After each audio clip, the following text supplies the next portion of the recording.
What is up, everybody? Welcome back to the Dan Mabry Project. This episode is with my friend Rachel Vizza. I've known Rachel for a number of years now. We met in college, as we discussed at the beginning of the podcast. Rachel is she is a flight attendant, but that's not what this entire conversation is about. You know, we talk a lot about how she was involved in college within Louisiana Tech through pageantry and we'll say spirit group leadership, I guess. She was the mascot, and she really helped flourish that program, and that was something that I had neglected to remember, I guess. But she brought it up, and we go into a lot of discussion about that. And then, towards the end, we really talk about her experience as a flight attendant and how she got into that and kind of the good and the bad that come along with that. She lives a really unique life, and I'm pretty jealous that she gets to travel around and experience new things every day. I know she lives a hectic lifestyle and somewhat lives out of a bag, but seems as though she's enjoying it and realizing that she is young and just gaining experience in life. And I've always enjoyed Rachel's attitude towards life, and just the way that she carries herself is always a very positive person, and always been very loving towards me. So, I'm going to wrap it up there, I guess. I would love your subscription to this channel. I love your support. If you want to, please share. I can always appreciate shares. And, If you have any other suggestions about the podcast or guests that should be on the podcast, feel free to leave a comment or hit me up on Instagram at dan.mabry. So, without further ado, Rachel Viz.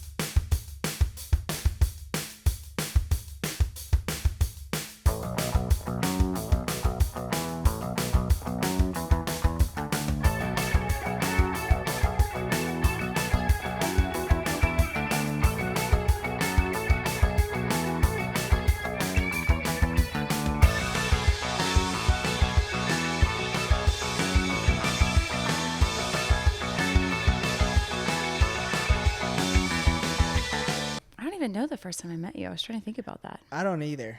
It had to have been at a house party. This is a great way to start the podcast. Okay. So, welcome Rachel Vizza back to the program.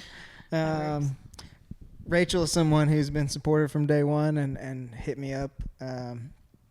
Just curious as to what I was doing and where my ideas came from. Yeah, just my inspiration and everything came from. So. It's just a really interesting, because you're one of those interesting people, like in life, like you're really just genuinely, everything you do is not basic. You're very interesting on another level. And so for you doing this, it was just like perfect fit, I feel like. Well, thank you. That means a lot to know that I am not basic. But yeah, I don't remember us first meeting either. Obviously Jonathan, but. Yeah. I mean, Jonathan Cox, my pledge brother, her boyfriend. Who I love very much and wish I was here. But no doubt. Happy late birthday, by the way. Yeah, there you go.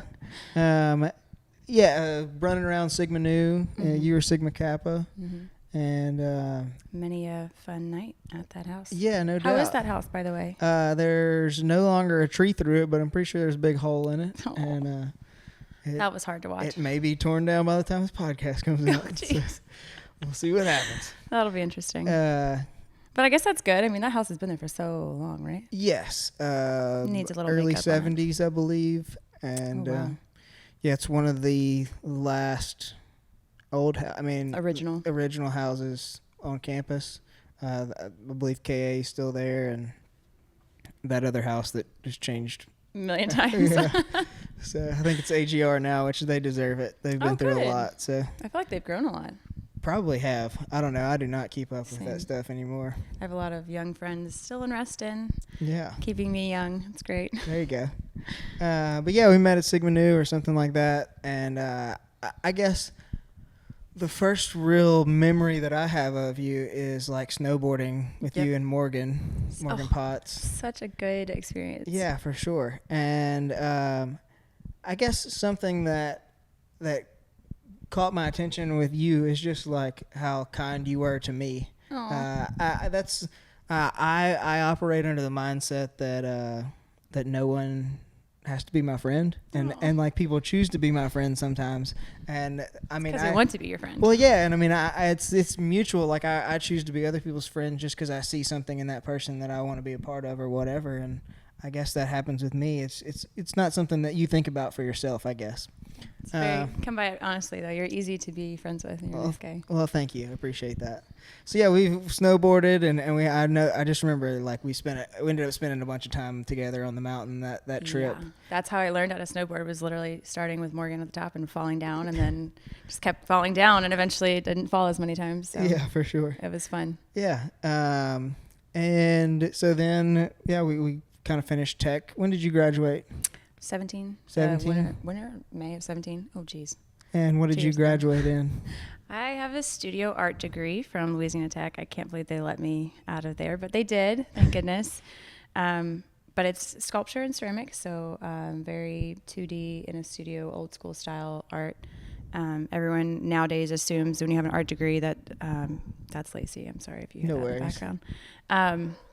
I have an art degree, and it's not one like graphic design. It's like in the studio, so not as easy to come by a job. But I kind of am taking a break in a sense, exploring other things. But I definitely miss it. I can't wait to start getting back into that. But well, I guess where did the mindset come to pursue that degree? Well, I've always been in the arts world. I was a ballerina growing up, and I was in theater and loved to draw, and just always been kind of artsy like that.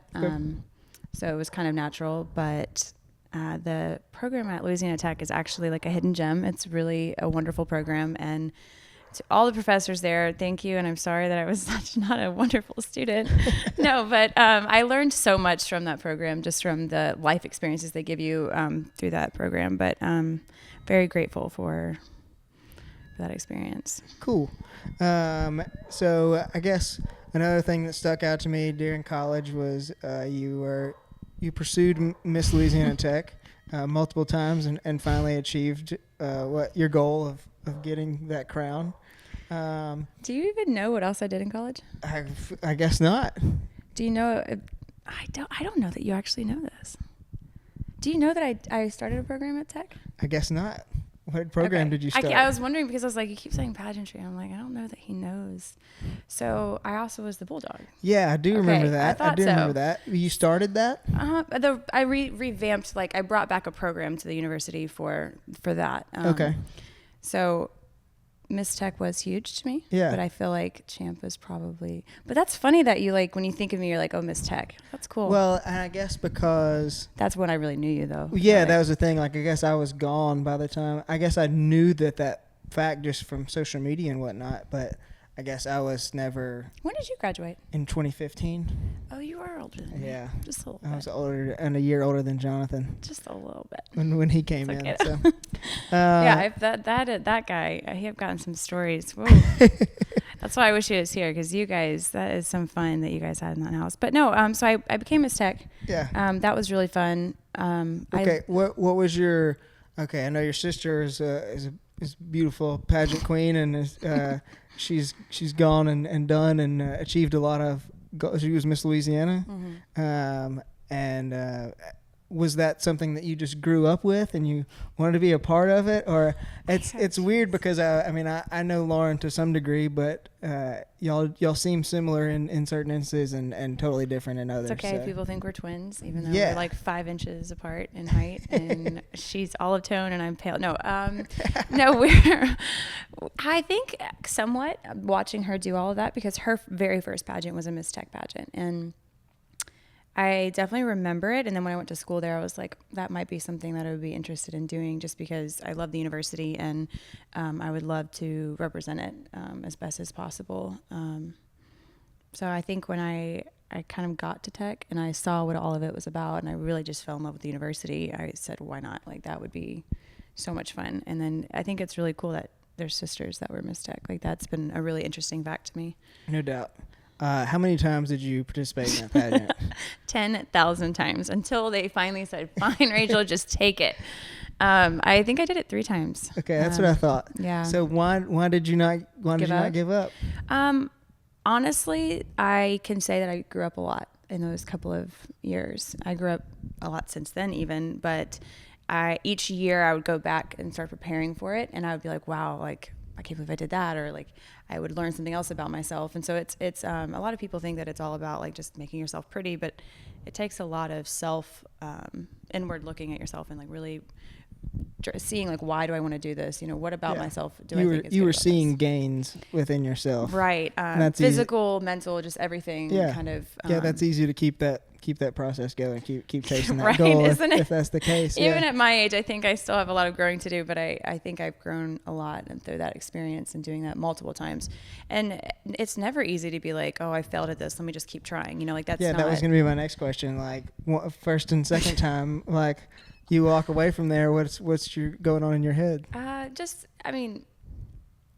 Obviously the first month is probably just a lot of like, oh, I could have done this. I mean, I did that, you know, just a lot of just anger and bitterness and just kind of like figuring out what went wrong. But when you let time kind of happen and you start to mature and you really look back and you're like, okay, well, I didn't actually try my hardest at this. I didn't fully prepare how I should have for this, and rushing things. You just that kind of, you're in college too. So like you're doing other things. And so it's a very interesting process to look back on. But it definitely as time changes everything. I firmly believe that, but specifically for pageants, it really helps you kind of get a perspective and look back on your experience and see what you could have changed or improved on. Cool. So you talked about you revamped this Bulldog, the mascot program. Can you tell us a little bit more about that, where that started, how you came up with that? That's probably like my favorite experience of college. It was so by chance that it all happened. And then I got into it kind of like I do everything. I got into it and I was like, wow, this is amazing. I've got to keep going. I think it was the summer of my freshman year. I wanted to do the Disney College program, which our university does, which is incredible. If you've ever done that, that's a great thing to do. I went to the auditions. I wanted to be a character because I said I had dance experience. So I wanted to perform if I was going to go to Disney. And so I went to the audition process, got through the rounds or whatever, and I went to an actual audition, and everybody there was either their school mascot or a cheerleader. And I am 5'9", and I am not cheerleader size, so that was definitely like not an option. But I found out that we actually did have a mascot at my school, and I mean I knew nothing about mascots. Like I made fun of my poor high school mascot, and I feel really bad for that. But I get payback. It's fine. I went to college and I found out that there was a mascot for Tech, and it was adorable. It was a hideously old, awful costume. But I went to the cheer coach and I was like, hey, like, can I do this? And then the intentions weren't to like make a program when I started it. It was because I wanted to be in the Disney College program. But then I found out about it, and kind of he was like, okay, well, if you're going to do this, you have to come to summer camp. And I was like, excuse me? Like, you think band camp, and then you're like, mascot camp cannot be any better than that. So we packed up. We went to Alabama for college mascot camp. Okay, I'm there with like Abby from Alabama, from Alabama. All the big SEC schools were there, and I realized, I was like, okay, I have no idea what I got myself into. And that's where UCA, the Universal Cheer Association, one of the coaches there pulled me aside my first year there, and he's like, Champ used to be a massive mascot, and like, you need to start a program again because it's embarrassing what you brought to camp. Yeah. Because it literally was like, it was an ancient suit, that poor thing, and no one had given it attention. No one had really looked into that. But when I came back, I said, okay, like I'm gonna keep doing this. Like it was amazing. And the first time you go to a football game and you're in that suit, I mean, besides all the people punching me and, you know, making fun of me, putting nachos down my throat, it's fine. I still love you anyway. There was so much love for that mascot, even though he was, you know, ratty. It was incredible. And the children, the experience you get doing that, just meeting so many people that loved him and everything. I think my first memories of it, craziness. One of my first memories was someone telling me, oh my God, Champ doesn't stink, because I'd actually washed the suit, like in a horrible way. If you're a mascot watching this, do not ever do this. But I put it in a Tide, like just put a Tide load in there and just like really washed it. That's a horrible thing to do if you're a mascot. But they were like shocked that the suit didn't stink. So I'm guessing whoever did it before was stinky. Sorry. But anyway, so I did that, and that's that became like a huge part of my college experience. So you ended up doing that for 3 years? All of it, yeah. I still go. I try to. I mean, I'm a little bit busy at the moment, but I try to go and be a part of it. It's just a wonderful thing to see. It's now grown to where at first was just me in a bag to now being multiple students and multiple suits, and like the appearances that we do now is like tripled and quadrupled since the first time I was in there. But it's been amazing to see that kind of growth. So how did you go about like setting up that program? Did you just like go to the cheer coach and was like, hey, we need to like recruit more people to do this, that kind of deal? Or? It was a struggle because like I said, you go to summer camp every summer. And so that was kind of like okay, it's been a year. Like, where have I at? Like, how have I done? And, you know, doing that, doing Miss Tech, being in an art major, being in a sorority, it's a lot on your plate. It took me, I think, 2 years to actually find a mascot coach, write a curriculum for the program with this coach, and bring it to the university and say, hey, like, I want to do this, you know, meeting with Dr. Geis, introducing him to the coach now. And I was so nervous. I remember going into that because I really felt like I had no idea what I was doing because I'd only been doing it for 2 years. Yeah. But I was so encouraged by everybody at UCA and varsity to do this. And then the love from the school, I was like, okay, like I really have to keep this going. So we kind of established like scholarship ideas, established a coach, and there's a full running program of its own, you know, for the university and for Champ, which is really cool. But it was a lot of growing, and it still has a lot to grow. But we basically just kind of bounced off other universities what they had, and I had a lot of support from the other mascots to help me. Which it's so weird to say that because people are like people's views of mascots are just so out there. But it was interesting to see what I could do with that in a small town. Can you talk a little bit about like knowing your experiences, like performing on a stage with your face there for everyone to see, and then kind of not necessarily hiding, but you know, you are 100% hiding. no one knows who's under the mask kind of deal. It's definitely interesting to see what you see when you think when no one thinks you're watching, and then getting to see, like, if you're there, obviously everyone knows you're there, but if nobody knows that it's you in there, it's kind of amazing what you do get to see. I don't know which I prefer. I've just grown up on a stage, so like performing just seems natural, but just a couple of days ago I was at UCA training, and it was so weird to like get back in a suit. I was so excited to put that on and like just be outgoing, because you really, all it does is it gives you the freedom to like not be judged in a sense of like you're just being a character, not having to really see everything. Like if you started frowning at me, like I'd feel that. But like if I'm in a suit, like you don't know what I could be frowning back at you. Like you don't know that, you know. So it's like it gives you a little bit more of freedom to do what you want in there. But obviously, when you're a mascot for a university, there's roles and things, and you want to again with the representing the university well, you want to just be the best mascot you can be. But I think, I mean, honestly, I think it just lets you probably say things. I say that's like a contradiction, but do things that you wouldn't be able to do in real life. Maybe be a little more outgoing, a little more animated, I guess. I enjoyed it because it allowed me to perform still, and every single time I put it on, it was just like you just get into character, and your university is your stage, the baseball stadium is your stage. I think the coolest moment was one of my favorite moments was we started doing I don't know if you've been to a Tech game recently, but before the game starts, after everyone's like come into the stadium, they do the "We Are Bulldogs." Mm-hmm. The first time we did that, I talked to the Tyler. Okay. She had on here. We kind of all discussed, you know, what I wanted to start like a tradition at the school.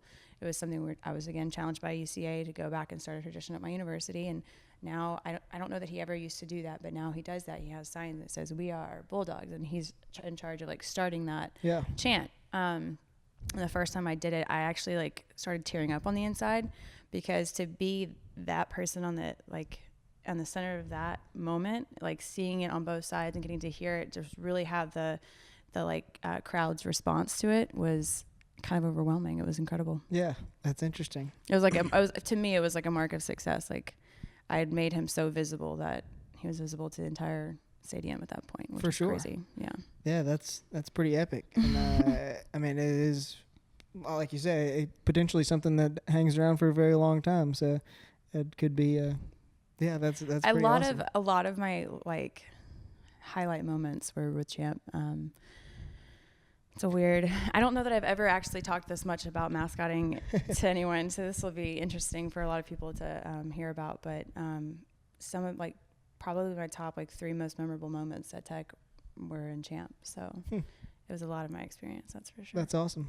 You mentioned going back to UCA. Are you like a coach of some sort? Yeah, currently, yes. Yeah. I am still a mascot instructor for UCA. Just all that means is I go around to different universities, high schools in the summer, and we do a little camp with the mascots that are there. And it's weird because this year I actually get to go back to Alabama where it all started with the guy that was my instructor. That's cool. So it kind of comes full circle. I'm really excited about it. But I'll be there with all the same guys that I was there with like 4 years ago. It'll be epic.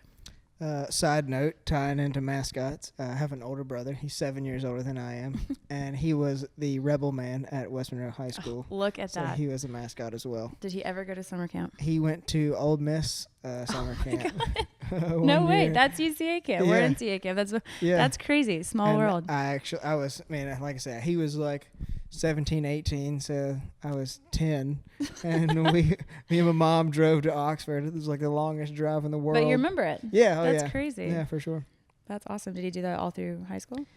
Yeah, I think at least like junior year probably. I don't know if he did it the other 2 years of high school, but he had pursued baseball and other sports and had some injuries and stuff, and I guess awesome.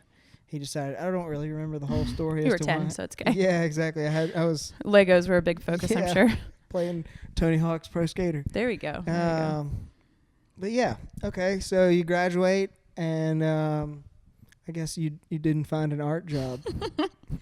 Life hits you. It's a thing. Even though I had a degree in art, I wasn't trying to get into a studio right away. Most people with this degree, you're going to be in a studio making your own artwork. That takes a lot of money too. So I didn't quite get to that point. But I was kind of honestly burnt out just doing everything. Art for 5 years, almost. Yeah, almost like a 5 years, I'm pretty sure, of just straight artwork. It's a lot to churn out and like force yourself to emotionally get through. And then doing that on top of everything else, I didn't really know exactly what I wanted to do, I'll say. So I just started applying like crazy after school. Even when school was like, when I wasn't done, I still was applying, and it's not easy. It's not fun. The rejection is real. That's like a real feeling. You start to like question everything. Like, am I really, I mean, you were there, you've done this, right? Yeah, I mean, I would say rejection is better than no answer at all. Oh, 100%. That is the worst. There's still like, cause in the back of your mind, those places you're like, what if they like sent me an email and it went to spam mail and I just never saw it and never will because that was years ago? Yeah. So whenever I lost my job in Denver, quick side story here. I worked at a equipment rental place before that in West Monroe. And so I applied to an equipment rental place in Denver, Colorado. A year and a half later, they sent me an email. Year and a half. Asking me to come and apply. So, dude. Yeah, sometimes that's life, I guess. Jeez, yeah. Though that, I think 100%, it's worse not knowing, because then you never know. Yeah. You never know. Yeah. Did I miss a phone call? Did the text not like go what through? happened? Were they trying? Did I write down the wrong email address? Yeah, exactly. No, it's a lot more questioning. When you at least know it was a no, you're like, all right, move on, next thing, like try to find something else. For sure. Yeah, so I didn't have a job the second I graduated. Well, I had UCA, which is a summer job, but I didn't have a full-time job. And I started applying literally just to everything, even to the airlines. And I applied to multiple airlines, and I finally got one, so I graduated in the spring. So in that like winter, I got an acceptance letter finally. Yeah. God, that was such a great day. Cause like not even like, it wasn't even necessarily that like I got the dream airline, it was that I got a job, and that was exciting. Like it is exciting getting your first job. No matter what it is, I'm sure it's probably it's an exciting moment to have that. So I started that a year ago. It's a little bit over a year now that I've been doing that. So, and this is a question I should have asked earlier. Obviously, you get to travel a lot now. Were you able to travel with Champ? Were you able to go to like all the bowl games and all that kind of stuff? Yeah, I think traveling has definitely been like an underlying thing for the past 5 years of my life. Yeah. Just it seems natural at this point to be traveling so much. Yeah. But with Champ, we went to pretty much every away game, pretty much every bowl game, anywhere they went. Basketball not as much, but football for sure. Any like home game, away game. In the beginning, it was like mandatory, and I was the only person, so like I was at every game. And it was funny because when I started dating Jonathan, he had no idea, and he, wasn't probably the nicest on his best behavior. But it was really funny because like in the beginning of us dating, I hadn't told him, and I know like some people kind of like just knew, but I hadn't told Jonathan, and I somehow like for the first first football season, he didn't know that I was Champ, and it took him until basketball season to figure it out. And I just kept making excuses of why I couldn't go to the game, or like, oh, I was with my Sigma Kappa sisters. And it's really freaking funny. Like looking back, I'm like, you had no idea. And when I told him, he didn't believe me. He so did not believe me. It was great. But I finally had to tell him because his parents were coming in, and it was like a big thing. And he's like, where are you going to be? Like, why can't you come meet my parents? And I'm like, Well, he is very loyal. Because I would have dropped you if you. Oh yeah, exactly, right. Kept putting me off. I mean, who does that? Like, oh, I don't care. I won't see you this Saturday game day. Like, come on. I mean, and then there were sometimes I had to be with him. Like, I would show up with him, and then be like, oh, I gotta go, and I would just go run to the like field. But it was entertaining, that's for sure. So you were just kind of toying with him. Oh, completely. And it was to the point where like I would ask Lauren and be like, I think I have to tell him. And she's like, but like you don't want to do that. Like if you just started dating someone, you're not going to be like, let me get you into all aspects of my life before I figure out even if I'm gonna be with you. But 5 years later, here we are. That's fair. But yeah, so traveling with that was really nice. That job, I definitely think kind of helped me be ready for flight attendant. That's for sure. So you became a flight attendant. I guess how long was that after you graduated? January 24th is when I went to training. So almost a year, a couple months less than a year. Yeah.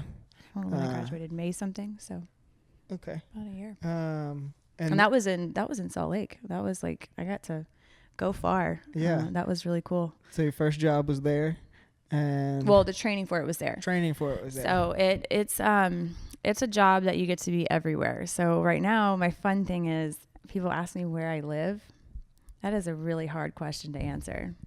I haven't been this is in Shreveport, and I have not been here probably in like a month since like before this day. So like, it is hard to say where, like, this is my address. This is my home. Like my stuff is here. Yeah. But like, Dan, I'm like never here. It's weird.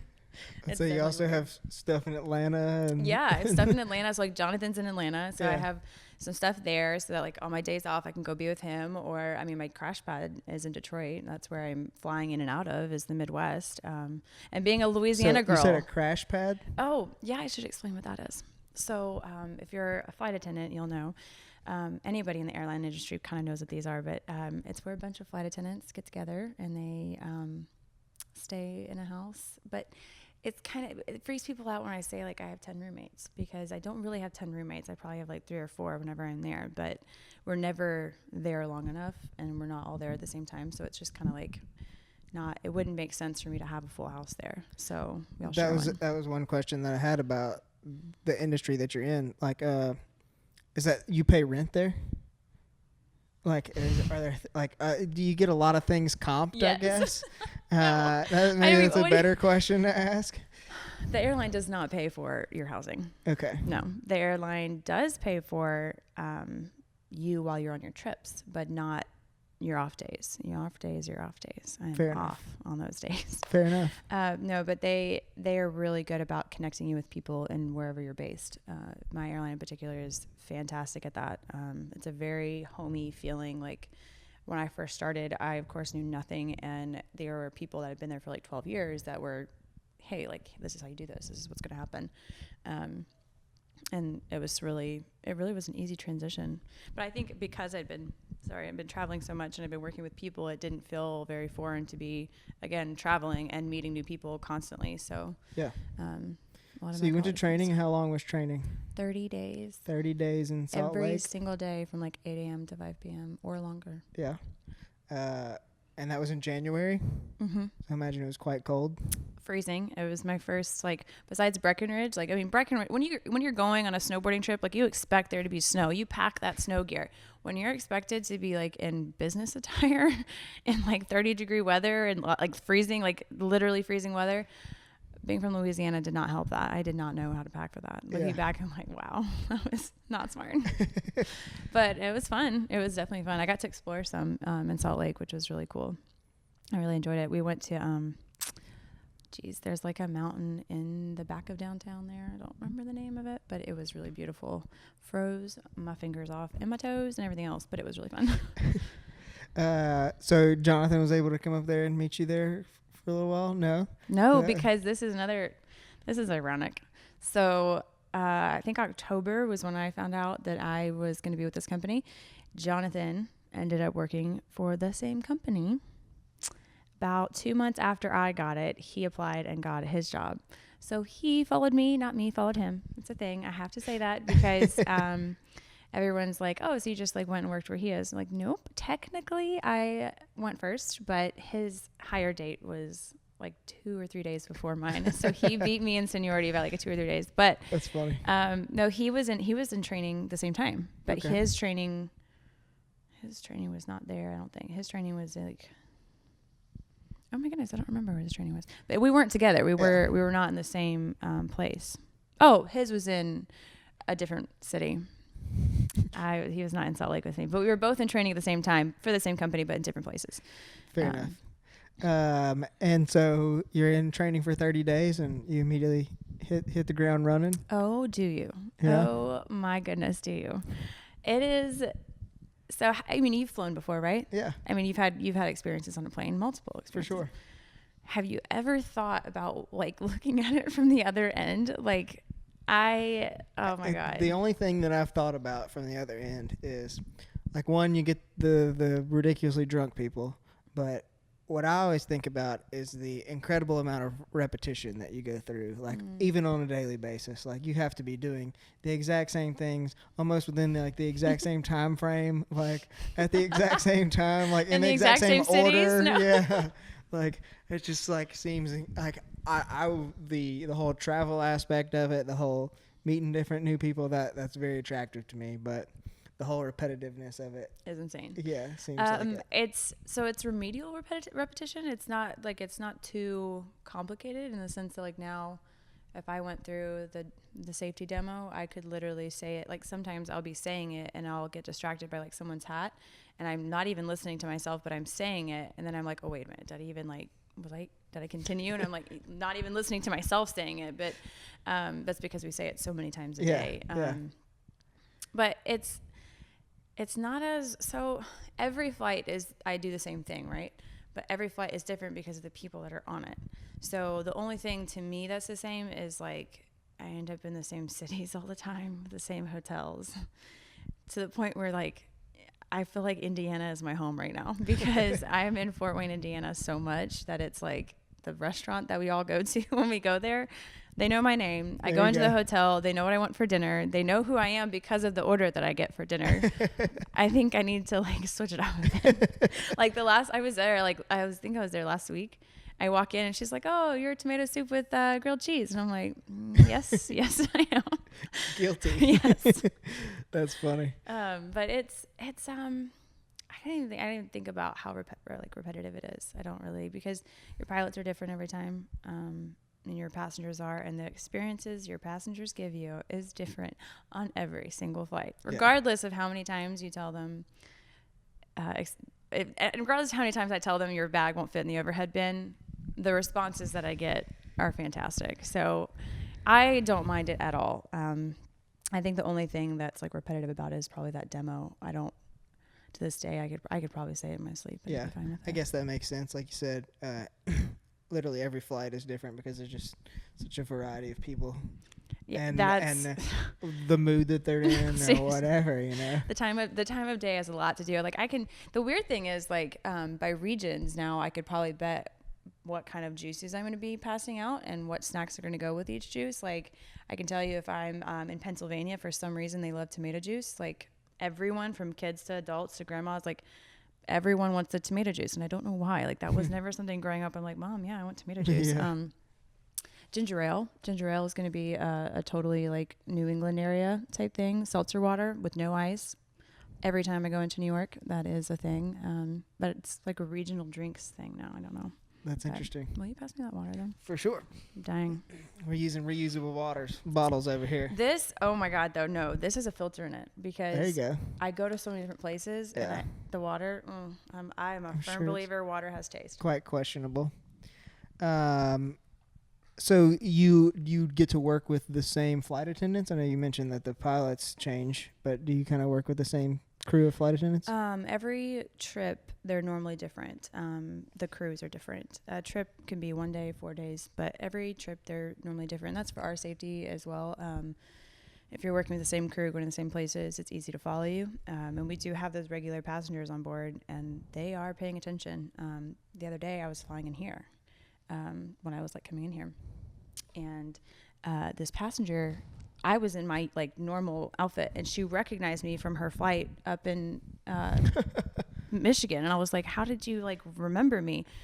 Anyway, so there's one of you, and there's a whole bunch of other passengers. It's a thing. It is a thing, but no, we definitely I can fly. Like I try to fly with my favorite people, but I love meeting new people, so it's fine. Yeah. But no, we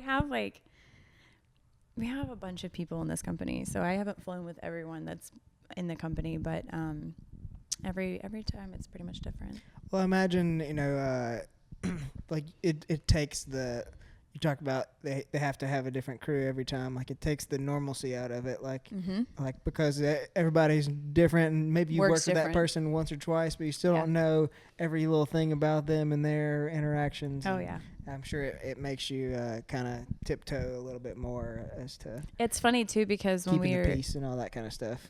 Right. So you got to think about that. We're in a metal tube, right? Yeah. We're in a metal tube with a bunch of people, and our job is to make sure everything goes well and is 100% safe, right? It's interesting because you're working with 4 strangers essentially every time, or 3 strangers essentially, and you guys have to communicate really well and figure out, like the best means of communication.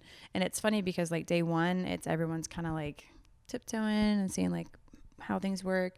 And then by day 4 of a trip, I mean, y'all are just best friends. I just threw y'all in there. I'm sorry, but everyone just knows everything. And you've just spent like 4 days straight, like sun up to sundown with each other. So it's interesting how that happens. And our job is really weird that way though. Like think about it this way. So I could potentially work with someone for 4 days, get to know them really well, and then never see them again in my life. Potentially. And that happens all the time. And we all know that. And it's so weird to think about that. Like, I could potentially be meeting somebody and then never see them again. Yeah, that's wild. That's really wild. Yeah, I never even thought that about was a thing. Yeah. The experiences I have with passengers, like I had a passenger one time compare my lipstick to a dump truck. I will never forget that or that passenger, but I will probably never see him again. Yeah. But if you do. If you're out there watching this, no. And what are the odds? No. I think that would, well, you wanted to talk about like stories of those. Yeah, go ahead. Of those weird, wild proportions. I think the weirdest comment was probably that one. I had a passenger on my plane, and it's a small airplane. There's only there's like 50 passengers on some of them. And I can see every passenger easily. He asked me for a notebook. He was doing like engineering something. I could see him. Don't ask me what he was doing, but it was like engineering something. Yeah. And he asked me if I had a piece of paper, and I always carry like an extra notebook. And I was like, sure, like you're doing something serious. Go ahead. So I gave him my notebook. Yeah, I know. Moms, it's probably not the safest, but like I'm on the plane. He's got nowhere to run. He can't do anything with it. There was nothing special inside of it. So I just was like, sure, go ahead. after the flight, he brought it, or I didn't even think the flight was over. He just, like, we were getting ready to land and he handed it back to me. And of course I'm going to check it. And I mean, I'm not stupid. Like, make sure I didn't put anything in there, like anything weird. The whole like back page, I mean, it's a notebook, and the whole back page was like a letter to me. Insane. But the only line, it was just like, it was ridiculous. But the only line was like, if you're ever in whatever, let me know. P.S. Your lipstick hit me like a dump truck. I was like, wait, who told you that being compared to a dump truck is a compliment? I mean, I just wanted to talk to his parents and be like, what kind of compliment is that? But like, passengers are not afraid to say wild things like that. Yeah, that's interesting. That's definitely something that I guess I've witnessed to certain degrees, but like I've never been able to like fully mentally grasp why you would do such a thing. Why you would tell someone, hey, I like the way you walk. Like, thank you. I like the way you eat that cookie. Yeah, that's like, that's just so weird. That's pretty gross. I mean, it's just weird. Like, I mean, I don't know who, like my mindset is like, whenever I get on an airplane, especially now, I just want to sleep. I want my cookie. I want something to drink, and I just want to go to sleep. Yeah. But like, let me hit on you. See how this goes. Like, I'm never gonna see you again. Like, what are the odds that I'm gonna see that person again? I mean, it's the same thing with you mentioned earlier, your bag will not fit in the overhead compartment. like how old are you? How many times have you flown before? Like, there should be like, you should have to take a test or something. Like, they have a saying in the airline industry: you check your bag and you check your brain. I didn't believe that, but I do now. And I think, honestly, what I personally think, I think it's just people, you get to the airport and you're like so exhausted from preparing for this trip that you're kind of like, you're like, okay, I made it. Like, let's just get on here. And you're not still paying attention. I'll say it that way. Yeah. You stop paying attention at some point. I see what you're saying. You're just trying to get to the next spot. Yeah. You've made it. And we have those. So there's passengers that are like regulars, which are really fun. I've seen a couple of them, and they'll be like, how are you this week? You know, like, how's it going?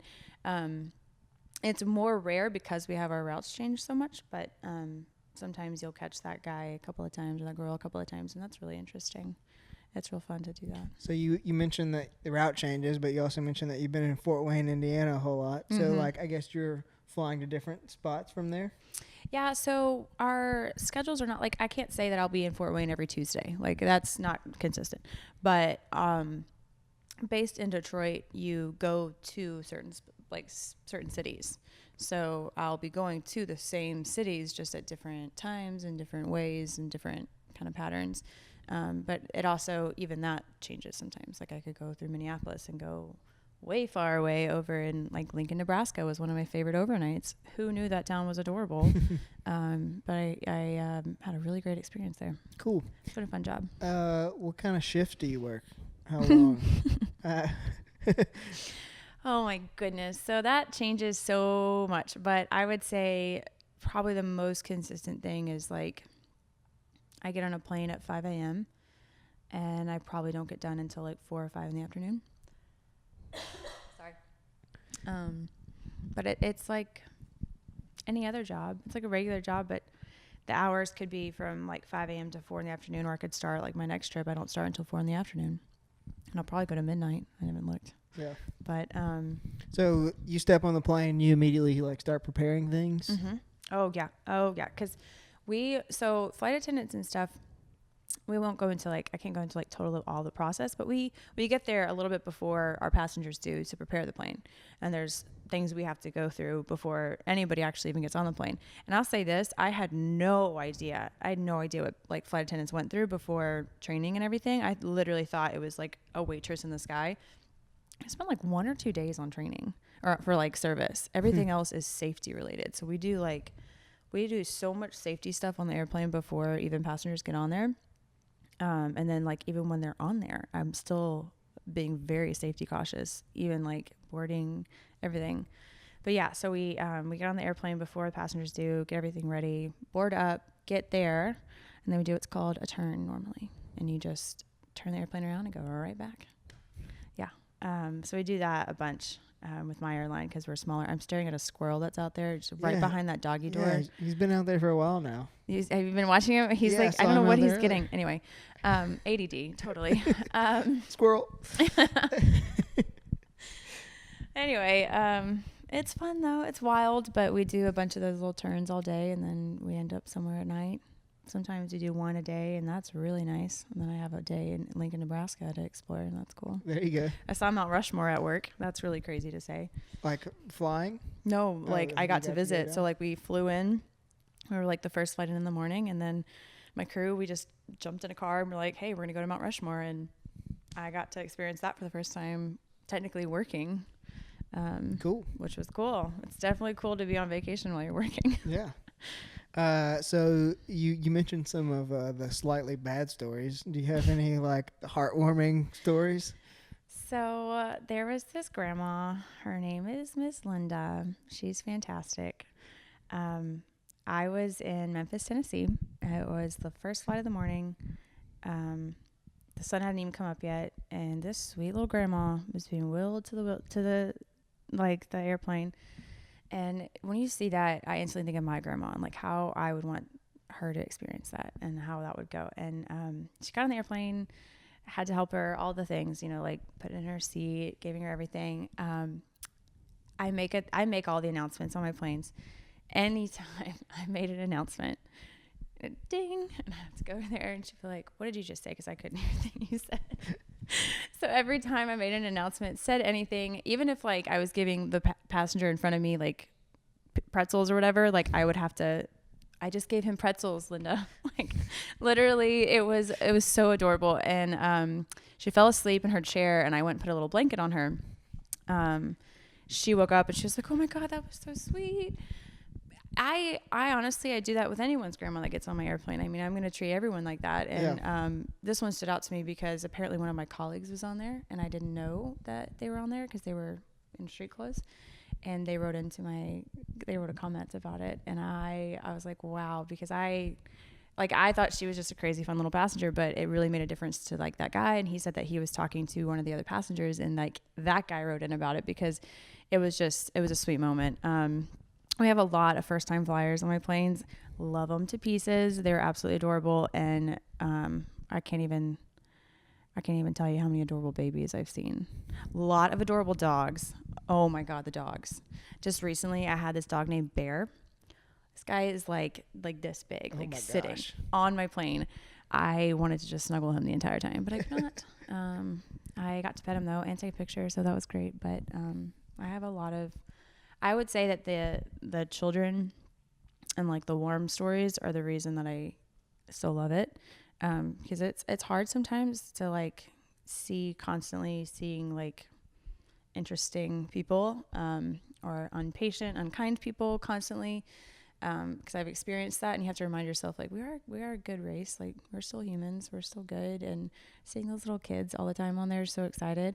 Oh, Okay. So my first time doing this, I have to share this because it's a really sweet story. I fly with this one pilot that I really love flying with. He's a great guy, and I totally try to fly with him. Won't even lie. I try to bid him all the time because he's so great.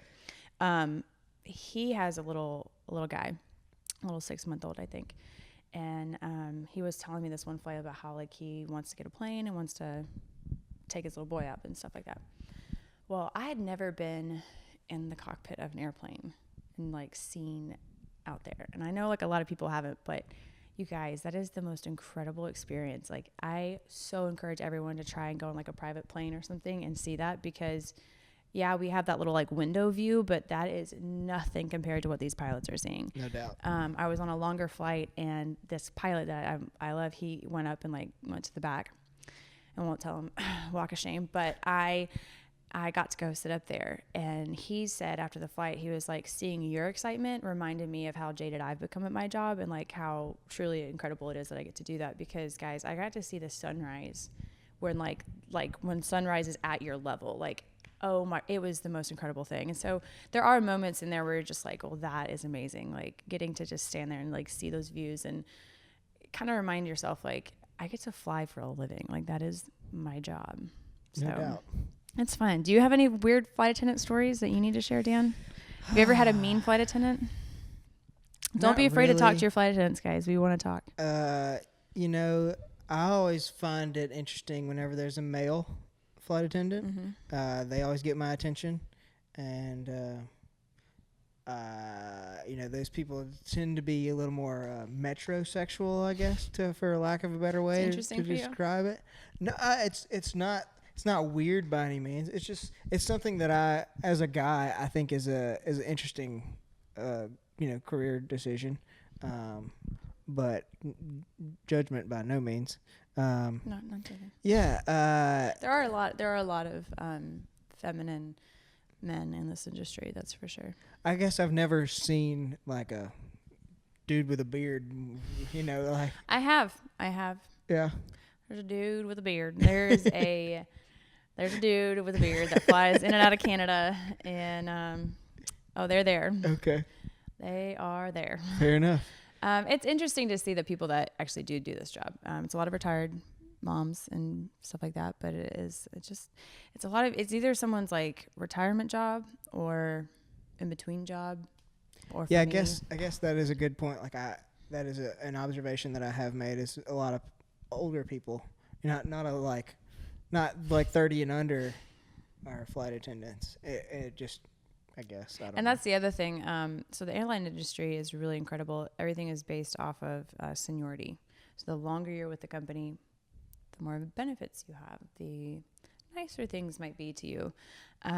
So people tend to stay a really long time, which isn't a bad thing, but there's like waves of people retiring and then waves of people coming in. So right now there's actually kind of like a boom for people coming in because people are retiring. So it's interesting to see, like right now, you'll see a really interesting combination of like really young and then really old on airplanes together. So that's a good thing. That's like training the next generation, right? Yeah, no doubt. Yeah, but it's really fun. Yeah, I haven't had any experiences that really stood out, I guess. And I've flown a good bit, but I am someone who is not afraid of the plane by any means. But I'm kind of like you. I just want to get in and put my head down and like get to wherever I'm going because it's usually way better than wherever I'm at. So. Well, yeah. And are you afraid of turbulence?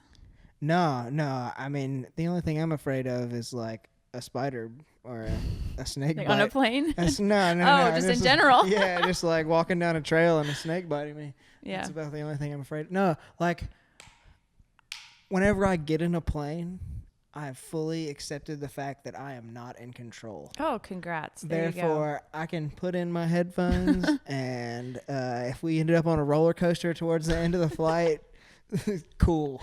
Cool. I love roller coasters, so that was definitely a highlight of my job. I get a mini roller coaster sometimes. It's really exciting. I was also had the privilege of flying on a private plane with like 3 people. And I knew the pilot. Shall do barrel rolls? We didn't do barrel rolls, but he did like big drops and like made us float and stuff. That's exciting. And yeah, I guess after you enjoyed that? Yeah, I was like, cool, let's jump out of one of these things. Have you ever jumped out of one? I wish. Oh, you need to. Oh no, it's on the list for sure. I've jumped out of them. Jonathan took me jumping out of them. That was a whole different experience. It was not what I thought it was at all. It wasn't scary. Like you think you feel that, that gravity feeling you get when you like go down, like, no, that's not, you don't do that. Yeah. I thought you would do that like when you jump out, but you don't because they say like all the force is like pushing against you. So you don't feel it. I don't know. Makes Crazy sense. Stuff. I've thought about that though too. So I'm glad to hear that doesn't happen. Cause no, I don't like that. I don't like the whole stomach dropping feeling. I love that. I love that. You can't do my job and not be okay with that feeling. I mean, no, I'm okay with it. Like I can get through it. Oh, but you don't love it. But it's not like something that I enjoy, I guess. I might have problems. We'll see later. I might be a little bit of a daredevil or something like that. I don't know. I'm totally an adrenaline junkie like that, but not when you're in a metal tube in the air. Doesn't excite you. It's literally just like that whole like stomach dropping thing. Like I'd hated roller coasters as a kid simply due to that fact. I'd never rode the Texas Giant up until like a year ago. Oh my gosh. What did you do as a child? Played skateboarding. Played soccer and video games. Yeah, I guess. No, I love roller coasters. But yeah, that's part of the job. I feel like to be able to handle that. For sure. So Jonathan is in the industry as well. We don't work for the same company anymore. Okay. He does something way cooler than what I do. He plans the fights, which is really cool. I didn't know what he did, but I knew that he had. No one does. I don't even. Well, and he's not gonna like, hey guys, this is what I do, kind of deal. So I knew that he had, I guess, created better opportunities for himself and changed jobs a couple different times, and so I knew he was doing well for himself. So at 26 years old now, he is beyond what I'll be in 50 years. Like, well, I guess that he was a hard worker. That was kind of what I'm leading towards. Is this something that you see doing for a long time? Definitely for 3 years. I'll reassess that then. It's a very physical job, and not in necessarily like the best way. So you have to be aware of what it's doing to your body. Because every time you get in an airplane, it dehydrates you. Every time I go up. So if I go up 5 times a day, my body is like draining 5 times a day, and it really does take a toll on your body. So 3 years, I'll reassess, see where I'm at. I don't not like the job. I just I'm also only 25 right now, and I don't want to be 50 at 25. Yeah, so no doubt. We'll reassess it then. I definitely don't think it's something that I could do and raise children. I know that there's moms that do that, but right now I don't see that being something that I could do. But we'll see. Again, 3 years, and I'll reassess. So you mentioned the toll that it takes on your body. I mean, there's a lot of theories and stuff out there. You know, you're sitting in a metal tube or a metal disease box, as some people think. What is your thoughts on that? Okay, I'm 100% a germaphobe. Like, okay. 100%. This job has helped a lot with that. It's not like you're hotboxing germs around you. Like, it's not what it is. What the germy thing is that there's so many people touching like that one piece of metal on your seatbelt. So many people touch that a day. If you touch that, then like touch your eye or